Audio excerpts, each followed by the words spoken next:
Hello friends, welcome to Samna classes. Friends, आज की इस वीडियो के अंदर हम डिस्कस करने वाले हैं CHE1 के इंपॉर्टेंट क्वेश्चंस। तो फ्रेंड्स, आप इस वीडियो का एंड तक देखिएगा बिना स्किप करे। तो ये CHE1 के इंपॉर्टेंट क्वेश्चन का पार्ट 2 है और पार्ट 1 के अंदर मैंने थ्योरेटिकल मोस्ट इंपॉर्टेंट क्वेश्चंस बताए थे और आज की इस वीडियो के अंदर हम डिस्कस करने वाले हैं इंपॉर्टेंट न्यूमेरिकल्स को। ठीक है, तो अगर आप लोगों ने पार्ट 1 नहीं देखा है तो आप लोग उसे देख सकते हैं। उसका लिंक मैंने नीचे डिस्क्रिप्शन बॉक्स में दे रखा है, तो आप वहाँ से क्लिक करके उसे देख लीजिएगा। ठीक है, तो हम स्टार्ट करते हैं अपने क्वेश्चन नंबर 1 से। क्वेश्चन नंबर 1 है आपका यहाँ पे, vanadium has electronic configuration this but chromium has electronic configuration this, why is it so. ठीक है, अगला क्वेश्चन है आपका यहाँ पे क्वेश्चन नंबर 2 और यहाँ पर बोला गया है आपसे write down the resonating structure for sulphur dioxide molecule. Question number 3 है अब आपका अगला question, what is the number of electrons with quantum number L is equals to 1 in a nitrogen atom. Next question है आपका question number 4 और यहाँ पर बोला गया है आपसे, the ground state energy of the electron in hydrogen atom is -2.178 into 10⁻⁻18 joule. What would its energy be if it is excited to n is equals to 3 level। ठीक है, अगला क्वेश्चन देख लेते हैं क्वेश्चन नंबर 5।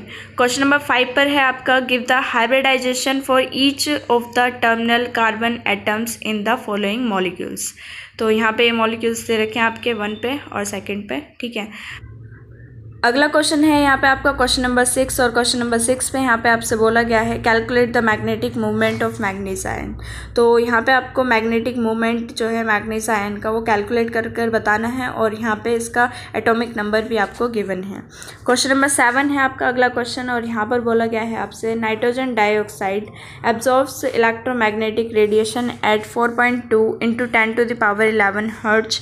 और यहाँ पे 3 questions और गिवन है जिनका आपको इसके बेस्ड पर आंसर देना है। फर्स्ट है आपका यहाँ पे, calculate the wavelength in nanometre corresponding to the above frequency.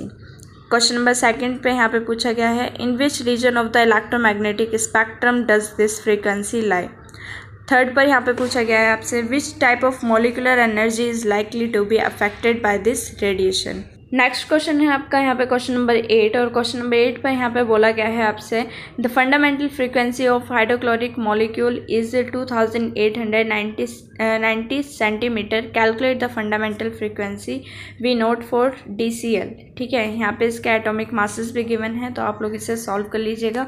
इस टाइप के क्वेश्चंस आपसे बहुत ज़्यादा पूछे जाते हैं CHE1 में, तो आप इस तरीके के क्वेश्चंस की ज़रूर प्रैक्टिस कर लीजिएगा। ठीक है, अब है आपका यहाँ पे अगला क्वेश्चन नंबर 9 और क्वेश्चन नंबर 9 पर यहाँ पे आपसे बोला गया है, the lowest wave number absorption line in the rotational spectrum of this eight 41.11 centimetre, on the basis of this data answer this questions. ठीक है, तो यहाँ पे कुछ क्वेश्चंस गिवन है जो आपको इस डाटा के बेस पर जिनका आंसर आपको देना है। तो फर्स्ट नंबर पे है आपका यहाँ पे, what is the value of lowest frequency of absorption line in the rotational spectrum of hydrogen fluoride। Second number पे यहाँ पे आपसे बोला गया है, which are the 2 energy levels involve in this transition. And third number पे यहाँ पे आपसे बोला गया है, what is the value of the rotational constant B for HF means hydrogen fluoride. And fourth number पे है यहाँ पे आपका, calculate the moment of inertia of hydrogen fluoride molecule. And fifth number पे पूछा गया है आपसे यहाँ पे इसका बॉन्ड लेंथ हाइड्रोजन फ्लोराइड का। ठीक है, उसको कैलकुलेट करना है आपको। अगला क्वेश्चन देख लेते हैं और अगला क्वेश्चन है यहाँ पे हमारा क्वेश्चन नंबर 10। क्वेश्चन नंबर 10 पर यहाँ पे आपसे बोला गया है, predict and coordination number of calcium ion in calcium oxide if the ionic radii for calcium ion is equals to 90 picometre and oxygen 140 picometre. Question number 11 है आपका अगला question, predict the shape of any 2 of the following. Friends, ये जो आपका question number 11 है, इस तरीके के क्वेश्चंस आपसे बहुत ज़्यादा पूछे जाते हैं, लेकिन इनमें ये मॉलिक्यूल्स जैसे यहाँ पे ये दे रखे हैं 4 मॉलिक्यूल्स, ये सेम मॉलिक्यूल आने के चांसेस नहीं है, लेकिन इससे मिलते जुलते मॉलिक्यूल्स आएंगे आपके। ठीक है, लेकिन इस तरीके के क्वेश्चंस आपसे ज़रूर पूछे जाते हैं, predict the shape of any 2 या एनी 3 ऑफ द फॉलोइंग। ठीक है, तो इस तरीके के मॉलिक्यूल्स के आप शेप्स को अच्छी तरीके से प्रैक्टिस कर लीजिएगा। अगला क्वेश्चन है आपका यहाँ पे क्वेश्चन नंबर 12 और क्वेश्चन नंबर 12 पे यहाँ पे आपसे बोला गया है write the resonance structure of carbonate ion considering the species oxygen and oxygen ion use molecular orbital theory to predict. First number पे which of the two has stronger bond, which of the two has higher magnetic moment. तो इन questions का भी आपको इसके साथ answer देना है। क्वेश्चन नंबर 13 है अब आपका नेक्स्ट क्वेश्चन और यहाँ पर बोला गया है आपसे calculate the force constant of a diatomic molecule AB which absorbs at 2894 centimeter and whose reduced mass is 1.615 into 10 to the power minus 27 kilogram. ठीक है, अगला क्वेश्चन है यहाँ पे आपका क्वेश्चन नंबर 14 और क्वेश्चन नंबर 14 पे आपको यहाँ पे बताना है the dipole moment and bond distance in hydrogen iodide are 0.44 d and 161.0 picometer respectively. Calculate the magnitude of charge on hydrogen and iodine atoms. Question number 15 है यहाँ पे अब आपका अगला क्वेश्चन और यहाँ पे आपसे 2 क्वेश्चंस पूछे गए हैं। क्वेश्चन नंबर 15 में फर्स्ट है आपका यहाँ पे taking a suitable example explain the term meso isomer. Second number पे पूछा गया है the half life of a radio active element is 4:8 minutes, calculate its decay constant. ठीक है, अगला क्वेश्चन है यहाँ पे आपका क्वेश्चन नंबर 16 और यहाँ पर बोला गया है आपसे find the type of decay in the following conversion. Question number 17 है वो आपका अगला क्वेश्चन यहाँ पे state the effect of conjugation on lambda max values and give an example. अगला क्वेश्चन है यहाँ पे आपका क्वेश्चन नंबर 18 और यहाँ पर बोला गया है आपसे the lowest wave number of absorption line in the rotational spectrum of this molecule is at 12.8 centimetre और यहाँ पे आपको इनको कैलकुलेट करके बताना है।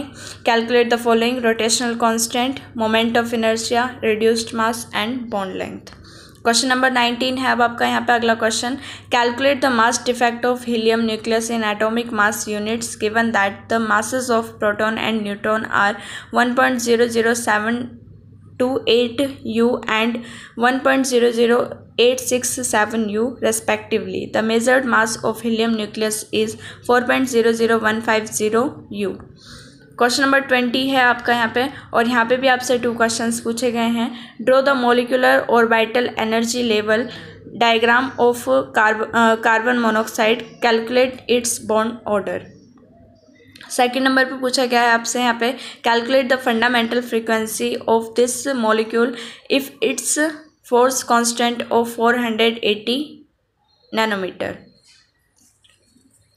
क्वेश्चन नंबर 21 है आपका यहाँ पे अगला question a tiny piece of organic material taken from sea was found to have this ratios of 0.795 times that in a plant living today. The half-life period of this is 5720 years. Estimate the age of peace. Next question है आपका यहाँ पे question number 22 और यहाँ पर आपसे 2 questions पूछे गए हैं। तो फर्स्ट नंबर पे है आपका यहाँ पे the bond length of this molecule is 141 picometre and calculate the wave number in centimetre for this. ठीक है, ट्रांजिशन। तो इस तरीके के क्वेश्चंस भी आपसे काफ़ी ज़्यादा पूछे जाते हैं, तो आप इस तरीके के क्वेश्चंस की भी प्रैक्टिस जरूर कर लीजिएगा। एंड सेकंड नंबर पे है आपका a yellow bulb generates 2.80 into 10⁻20 photons with lambda is equals to 160 nanometre and calculate the total energy generated. Question number 23 है और यहाँ पर भी आपसे 2 क्वेश्चंस पूछे गए हैं। तो फर्स्ट नंबर पे है आपका write the electronic configuration of oxygen and manganese ions. What is the predicted magnetic moment of magnesium ion in microB units? Question number second पर पूछा गया है आपसे calculate the de Broglie wavelength associated with the bullet of mass 2.2 into 10⁻³ kilogram moving with the velocity of 30 metre per second. अगला question देख लेते हैं और नेक्स्ट क्वेश्चन है यहाँ पे हमारा क्वेश्चन नंबर 24। क्वेश्चन नंबर 24 पर यहाँ पे आपसे बोला गया है compound x exhibit molar extension coefficient of 245 metre square per mole at 450 nanometre. What concentration of X in a solution will cause a 25% decrease in the intensity of 450 nanometer radiation when the solution is placed in a 0.01 m absorption cell? अगला question देख लेते हैं और यहाँ पे है हमारा next question, question number 25। Question number 25 पर यहाँ पे आपसे बोला गया है the inter atomic distance of this molecule is 115 picometre. और यहाँ पे आपको इन टर्म्स को कैलकुलेट करके बताना है। Reduced mass, moment of inertia, wave number of line corresponding the lowest absorption in पर मीटर यूनिट। नेक्स्ट क्वेश्चन है आपका क्वेश्चन नंबर 26 और यहाँ पे दे रखा है आपको ये न्यूमेरिकल, ठीक है। तो इस तरीके के क्वेश्चंस के आप अच्छे तरीके से प्रैक्टिस कर लीजिएगा। और इस तरीके के जो क्वेश्चंस हैं आपका, जैसे क्वेश्चन नंबर 26 और 27 है, ऐसे क्वेश्चंस के रिपीट होने के चांसेस ज़्यादा रहते हैं। और क्वेश्चन नंबर 27 तो काफ़ी ज़्यादा इंपॉर्टेंट क्वेश्चन है। आप चाहें तो प्रीवियस ईयर का क्वेश्चन पेपर निकाल कर देख सकते हैं। इस तरीके के क्वेश्चन आपसे कई बार पूछे गए हैं। तो क्वेश्चन नंबर 27 है आपका यहाँ पे, complete the following reaction, which type of radioactive decay is it. ठीक है, इस तरीके के क्वेश्चंस की आपको प्रैक्टिस जरूर करनी है। अगला क्वेश्चन है यहाँ पे आपका क्वेश्चन नंबर 28 और क्वेश्चन नंबर 28 पे यहाँ पे आपसे 2 पार्ट्स में क्वेश्चन पूछा गया है। फर्स्ट है आपका यहाँ पे which of the following molecules can absorb in microwave region, and second number पे है आपका write the nuclear reaction responsible for the energy in the sun. Friends, ये जो हम क्वेश्चंस आज की इस वीडियो के अंदर डिस्कस कर रहे हैं, ये आपके काफ़ी ज़्यादा इंपॉर्टेंट क्वेश्चंस हैं और इसी तरीके के क्वेश्चंस आपसे एग्ज़ाम में पूछे जाएंगे। लेकिन आपसे सेम क्वेश्चंस नहीं पूछे जाएंगे। तो आप लोग अपने एग्ज़ाम की प्रिपरेशन अगर अच्छी तरीके से करना चाहते हैं तो आप इसी से मिलते जुलते क्वेश्चंस की बार बार प्रैक्टिस कीजिएगा, ठीक है। क्योंकि जो न्यूमेरिकल्स होते हैं और जो आपके रिएक्शंस या मॉलिक्यूल वाले जो क्वेश्चंस हैं वो डायरेक्टली रिपीट नहीं होते। कभी उसके मॉलिक्यूल्स को चेंज कर दिया जाता है तो कभी उसके रिएक्शंस को, ठीक है। तो इस तरीके के क्वेश्चंस को आपको प्रैक्टिस तो करनी है, लेकिन अलग अलग मेथड से देखिएगा अपनी बुक में। और जितने भी आपके बुक में क्वेश्चंस हैं न्यूमेरिकल वाले क्वेश्चंस, उनको आप अच्छी तरीके से प्रैक्टिस जरूर कर लीजिएगा। क्योंकि लिमिटेड आंसर्स करने से या लिमिटेड क्वेश्चंस को सॉल्व करने से आप न्यूमेरिकल सॉल्व नहीं कर पाएंगे। तो आप लोगों को न्यूमेरिकल सॉल्व करने हैं अगर अपने एग्ज़ाम में, तो आप लोगों को ज़्यादा से ज़्यादा प्रैक्टिस करनी पड़ेगी न्यूमेरिकल्स की। जो थियोरेटिकल बेस्ड क्वेश्चंस होते हैं वो डायरेक्टली पूछ लिए जाते हैं, लेकिन जो न्यूमेरिकल वाले क्वेश्चंस होते हैं उन्हें अलग अलग टाइप से पूछा जाता है। तो न्यूमेरिकल्स अगर आप अटेम्प्ट करना चाहते हैं अपने क्वेश्चन पेपर में, तो आप लोगों को अलग अलग टाइप के न्यूमेरिकल्स की प्रैक्टिस जरूर करनी पड़ेगी, तभी आप इन क्वेश्चंस को अटेम्प्ट कर पाएंगे। यहाँ से तो सिर्फ आप लोग एक आइडिया ले सकते हैं कि इस तरीके के क्वेश्चंस आपसे CHE 1 में पूछे जाएंगे। ऐसा नहीं है कि यही वाले क्वेश्चन उठाकर आपके दे दिए जाएँ, ठीक है। थ्योरेटिकल वाले जो क्वेश्चंस मैंने अपनी प्रीवियस वाली वीडियो के अंदर डिस्कस किए हैं उनके तो आने के चांसेस बहुत ज़्यादा हैं, लेकिन जो आपके न्यूमेरिकल वाले क्वेश्चंस हैं इनके चांसेस बहुत कम हैं, ठीक है। सिर्फ और सिर्फ इनसे मिलते जुलते क्वेश्चंस आपके आएंगे। फ्रेंड्स, जैसा कि मैं अपनी हर एक वीडियो में बोलती हूँ कि अगर आप लोगों को अपने अच्छे मार्क्स लाने हैं तो आप अपने प्रीवियस ईयर के क्वेश्चन पेपर को अच्छी तरीके से पढ़िएगा, ठीक है। तो आज की इस वीडियो के अंदर मैं ये नहीं बोलूँगी कि आप लोग अपने CHE 1 के न्यूमेरिकल के लिए प्रीवियस ईयर के क्वेश्चन पेपर को देखिएगा, नहीं। जो आपके थ्योरेटिकल वाले क्वेश्चन हैं उनके लिए आप प्रीवियस ईयर के क्वेश्चन पेपर से प्रैक्टिस कर सकते हो, लेकिन जो न्यूमेरिकल्स हैं उन्हें आप अपनी बुक से ही कीजिएगा, तभी आप सॉल्व कर पाएंगे। क्योंकि जितने ज़्यादा आप न्यूमेरिकल्स सॉल्व करेंगे उतने ही बेटर तरीके से आप हर एक क्वेश्चन को अटेम्प्ट कर पाएंगे। तो फ्रेंड्स, आप लोग CHE और PHE वाले जो सब्जेक्ट हैं उनकी प्रैक्टिस अपने बुक से कीजिएगा और ज़्यादा से ज़्यादा न्यूमेरिकल्स को सॉल्व करिएगा, तभी आप लोग अपने न्यूमेरिकल्स वाले क्वेश्चंस को अटेम्प्ट कर पाएंगे अपने एग्ज़ाम में, ठीक है। तो अब हम देख लेते हैं अपना अगला क्वेश्चन। और नेक्स्ट क्वेश्चन है यहाँ पे हमारा क्वेश्चन नंबर 29 और यहाँ पर पूछा गया है आपसे, calculate the frequency of OH bond in centimeter unit if the force constant and reduced mass of the atom pair are 770 nm and 1.563 into 10 to the power minus 27 kilogram respectively, ठीक है। Question number 30 है अब आपका यहाँ पे, और यहाँ पर भी आपसे 2 क्वेश्चंस पूछे गए हैं। तो फर्स्ट वाले क्वेश्चन में पूछा गया है यहाँ पे, iron ion in high spin state will be paramagnetic explain on the basis of its electronic configuration. Question number 2 है आपका, predict the dipole moment of carbon dioxide molecule and explain.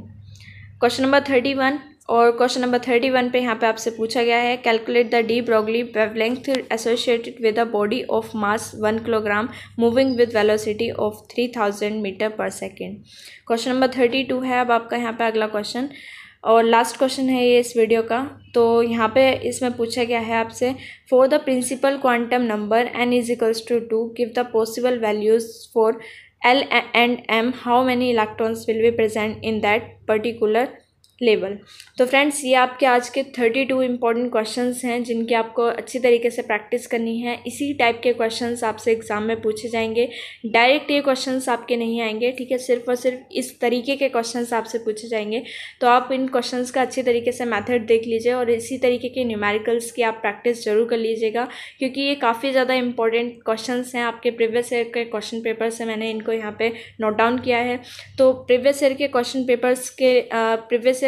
Papers में जो क्वेश्चंस दे रखे होते हैं वो काफ़ी ज़्यादा इंपॉर्टेंट होते हैं आपके एग्ज़ाम पॉइंट ऑफ व्यू से।